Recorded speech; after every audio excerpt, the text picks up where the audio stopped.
Korea Selatan mampu mengubah nasibnya dari kelompok negara termiskin dunia menjadi kelompok negara paling kaya. Padahal negara ini tidak memiliki tanah yang subur maupun sumber daya alam yang melimpah seperti Indonesia. Selain itu, negara tersebut juga hidup dalam bayang-bayang ketakutan akan serangan dari negara tetangganya, yaitu Korea Utara. Bagaimana Korea Selatan bisa menjelma menjadi negara maju dan kaya raya seperti sekarang ini? Mari kita bahas sama-sama.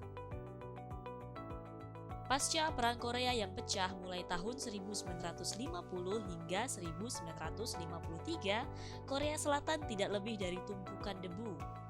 Perang tersebut hanya menyisakan desa-desa yang porak-poranda, lahan pertanian yang terlantar, serta 48 juta warga miskin dan kekurangan makanan.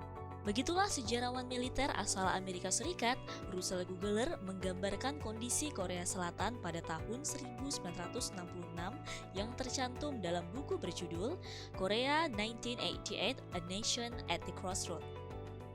Namun, sekarang ini hampir seluruh orang di dunia mengenal Korea Selatan. Bahkan, budaya Korea Selatan telah merasuk ke dalam kehidupan sehari-hari mereka. Negara ini telah menguasai berbagai bidang kehidupan, mulai dari teknologi, hiburan, budaya, hingga kuliner.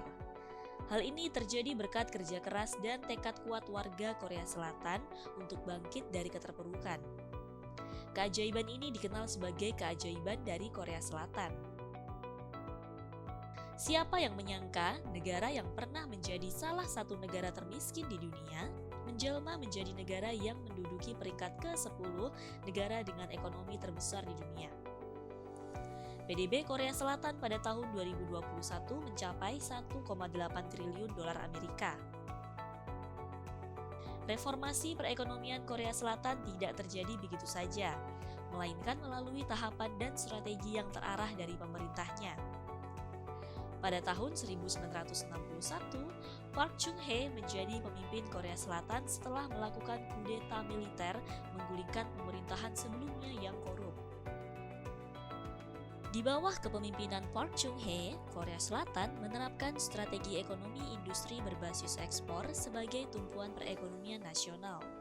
Langkah-langkah penting yang pemerintah ambil kala itu adalah: yang pertama, dibuatnya Organisasi Pengusaha Korea tahun 1961 yang menjadikan Lee Byung-chul sebagai pemimpin mereka.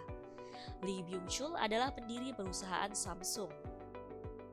Kedua, implementasi Undang-Undang Anti Korupsi yang berlaku mulai tanggal 14 Juni 1961.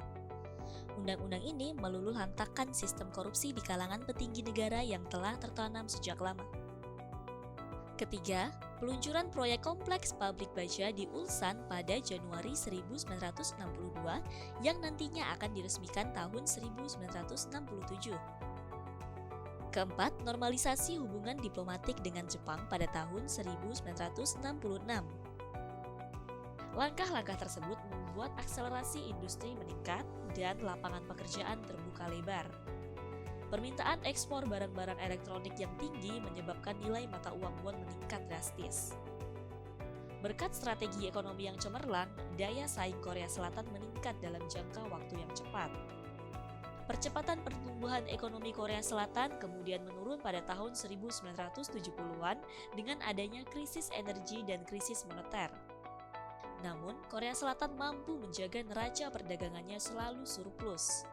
Bahkan, pada tahun 1979, Korea Selatan menjelma menjadi produsen televisi nomor 1 dunia.